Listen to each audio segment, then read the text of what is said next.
सभी को राधे राधे, जय श्रीमन नारायण। आपके अपने YouTube चैनल प्रेम भक्ति में फिर से एक बार स्वागत है। कैसे हैं आप लोग? आशा करती हूँ कि माता अन्नपूर्णा और भगवान शिव की असीम कृपा आप सभी को प्राप्त हो, आप सभी स्वस्थ हो और अच्छे हो।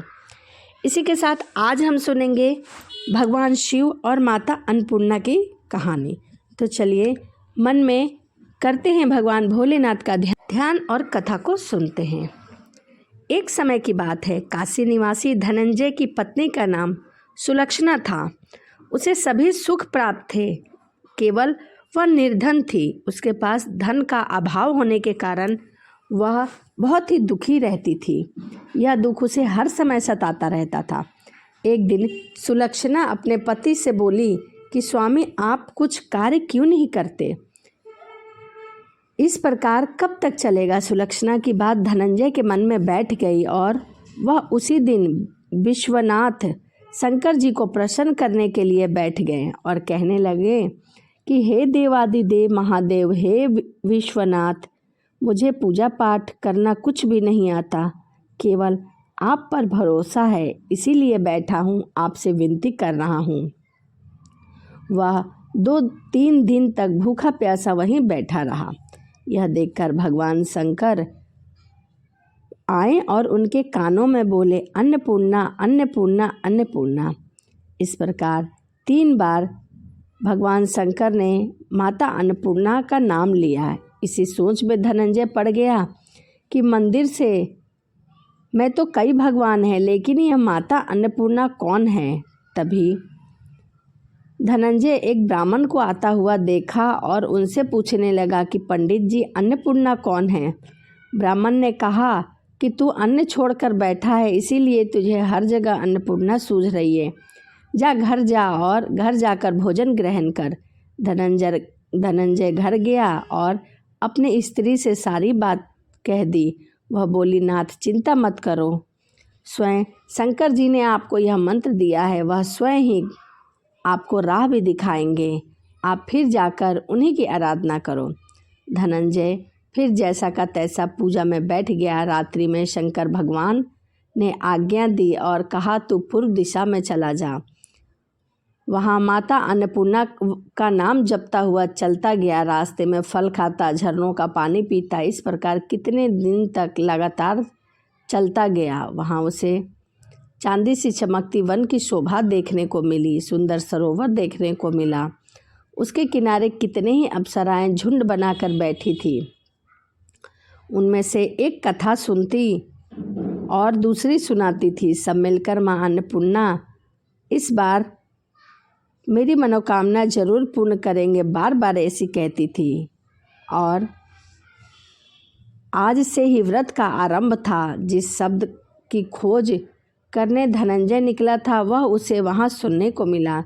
धनंजय उनके पास जाकर पूछने लगा कि हे देवी, आप किस व्रत की बात कर रही हैं? यह क्या है? उन सब ने कहा, हम माँ अन्नपूर्णा का व्रत करती हैं। धनंजय ने पूछा, व्रत पूजा करने से क्या होता है?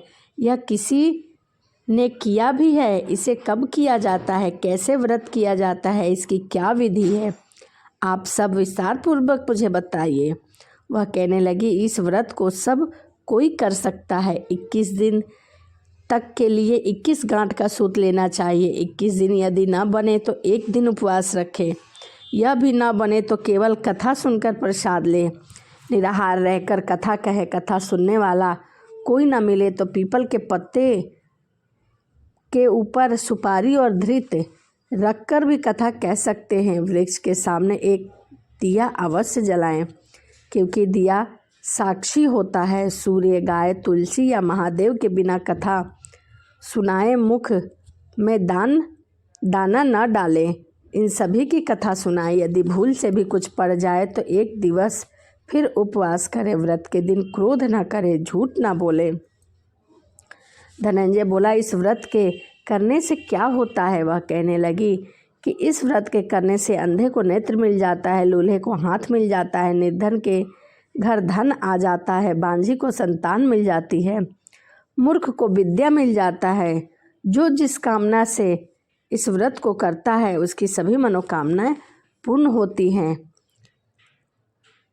वह कहने लगा कि बहन, मेरे पास तो सब कुछ है परंतु धन और विद्या नहीं है। इसी से मैं बहुत दुखी हूँ। ब्राह्मण हूँ और मैं इस व्रत को जरूर करूँगा, इसका सूत जरूर लूँगा। तभी अप्सराएं कहने लगी कि हाँ भैया, ठीक है, तेरा कल्याण हो, हम तुम्हें अवश्य सूत देंगे। इस व्रत का मंगल सूत ले धनंजय ने व्रत किया। व्रत पूरा हुआ तभी सरोवर में से 21 खंड की सुवर्ण सीढ़ी हीरा मोती जड़ी हुई प्रकट हुई। धनंजय जय अन्नपूर्णा कहता चला जा रहा था। इस प्रकार कितनी ही सीढ़ियाँ उतर गया तो क्या देखता है कि करोड़ों सूर्य से प्रकाशमान अन्नपूर्णा का मंदिर है। उसके सामने सुवर्ण सिंहासन पर माता अन्नपूर्णा विराजमान है। सामने भिक्षा हेतु भगवान शंकर खड़े हैं। देवगन्याएं चवर डुलाती हैं। कितने ही हथियार बंधे पहरा दे रहे हैं। धनंजय दौड़कर जगदम्बा के चरण में जाकर गिर पड़ा। देवी उसके मन की सभी बात जान गई थी। धनंजय कहने लगा, माता, आप तो अंतर्यामिनी हैं, आपको अपनी दशा क्या बताऊं। माता बोली, मेरा व्रत किया है, जब संसार में तेरा सत्कार होगा। माता ने धनंजय की जीभा पर बीज मंत्र लिख दिया। अब तो उसके रोम रोम में विद्या प्रकट हो गई। इतने में क्या देखता है कि वह काशी विश्वनाथ के मंदिर में खड़ा है। माँ के वरदान से धनंजय घर आया। सुलक्षणा से सारी बात कही। माता जी की कृपा से उसके घर में धन और संपत्ति उमड़ने लगी। छोटा सा घर बहुत बड़ा हो गया। बहुत सारे रुपए पैसे होने लगे। जैसे शहद के छत्ते में मक्खियाँ जमा होती हैं, उसी प्रकार अनेक सगे संबंधी आकर उसे बधाइयाँ देने लगे। कहने लगे कि इतना धन, इतना बड़ा घर, सुंदर संतान नहीं तो इस कमाई का कौन भोग करेगा। सुलक्षणा से संतान नहीं है, इसीलिए तुम दूसरा विवाह कर लो। अनिच्छा होते हुए भी धनंजय को दूसरा विवाह करना पड़ा, क्योंकि सती सुलक्षणा को सौत का दुख उठाना पड़ा, क्योंकि सुलक्षणा की कोई भी संतान नहीं हो रहा था। इस प्रकार दिन बीतते गए। फिर अगहन मास आया। नए बंधन से बंधे पति से सुलक्षणा ने कहलवाया कि हम व्रत के प्रभाव से सुखी हुए हैं, इस कारण यह व्रत छोड़ना नहीं चाहिए। हमें माता अन्नपूर्णा का व्रत रखना चाहिए, पूजा करना चाहिए, जो हम इतने संपन्न और सुखी हैं। सुलक्षणा की बात सुनकर धनंजय उसके यहाँ आया और व्रत करने बैठ गया। यही बात नई बहू को अच्छी नहीं लगी और इस व्रत की खबर उसे नहीं थी। वह धनंजय के आने का राह देख रही थी। दिन बीतने लगा और व्रत पूर्ण हुआ।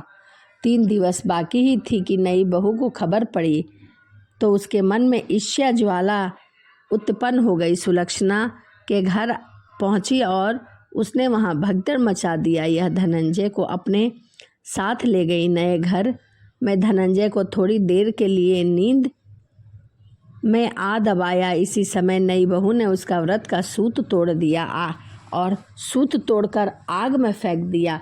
अब तो माता अन्नपूर्णा का प्रकोप जाग गया। घर में आग लग गई, सब कुछ जलकर राख हो गया। सुलक्षणा जान गई कि पति ने पूजा पूर्ण नहीं किया, उपवास अधूरा कर दिया, इसी से यह सब हुआ है। नई बहू रूठकर अपने पिता के घर जा बैठी। पति को परमेश्वर मानने वाली सुलक्षणा बोली, नाथ घबराए नहीं, माता जी की कृपा अलौकिक है। पुत्र कुपुत्र हो जाता है परंतु माता कुमाता नहीं होती। अब आप श्रद्धा और भक्ति से आराधना शुरू करें, वह जरूर हमारा कल्याण करेगी। धनंजय फिर माता के पीछे पड़ गया। फिर वही सरोवर सीढ़ी प्रकट हुई, उसमें मां अन्नपूर्णा कहकर उतर गया। वहाँ जहाँ माता जी के चरण में रुदन करने लगा, वहाँ पहुंचकर माता प्रसन्न होकर बोली, यह मेरी स्वर्ण की मूर्ति ले, इसकी पूजा करना, फिर तू सुखी हो जाएगा। जा, मेरा आशीर्वाद तेरे साथ है। तेरी स्त्री सुलक्षणा ने श्रद्धा से मेरा व्रत किया है, मैंने उसे पुत्र रत्न दिया है। धनंजय ने आंखें खोली तो खुद को काशी विश्वनाथ के मंदिर में खड़ा पाया। वहाँ से फिर उसी प्रकार घर को आया। इधर सुलक्षणा के दिन चढ़े हुए थे और महीना पूरे होने पर उसने एक पुत्र रत्न को जन्म दिया। गांव में आश्चर्य की लहर दौड़ गई। इस प्रकार उसी गांव के निसंतान सेठ के पुत्र होने पर उसने माता अन्नपूर्णा का मंदिर बनवा दिया। उसमें माता जी की धूमधाम से मूर्ति रखी गई, यज्ञ किया और धनंजय को मंदिर का आचार्य पद नियुक्त कर दिया गया। जीविका के लिए मंदिर की दक्षिणा और रहने के लिए एक बड़ा सा सुंदर महल मिला। धनंजय स्त्री पुत्र सहित वहाँ रहने लगा। माता जी के चढ़ावे से उसे भरपूर भोजन मिल जाता था और भरपेट भोजन मिलता था। उधर नई बहू के पिता के घर पर डाका पड़ गया, सब कुछ लूट गया और वह भीख मांगकर पेट भरने लगे। सुलक्षणा ने यह सोचा कि आखिर है तो वह हमारे ही घर की। सुलक्षणा ने यह सुना तो उसे बुला लिया, अलग घर में रख दिया और उनके अन्य वस्त्र सभी चीज़ों का प्रबंध कर दिया। धनंजय, सुलक्षणा और उसका पुत्र माता जी की कृपा से आनंद से रहने लगा। माता जी ने जैसे इनके भंडार भरे वैसे सभी के भंडार भरे। माता अन्नपूर्णा ने जैसे सुलक्षणा और धनंजय के भंडार भरे वैसे कथा कहने, सुनने और हुंकार भरने वाले के भी भंडार भरे। तो यह भगवान शिव और माता अन्नपूर्णा की कहानी थी। वीडियो आपको कैसी लगी कमेंट में जय माँ अन्नपूर्णा लिखना ना भूलें। तो चलिए इसी के साथ वीडियो को यहीं समाप्त करते हैं और आपसे मिलते हैं अगली वीडियो में। सभी को राधे राधे, जय श्रीमन नारायण, हरे कृष्णा।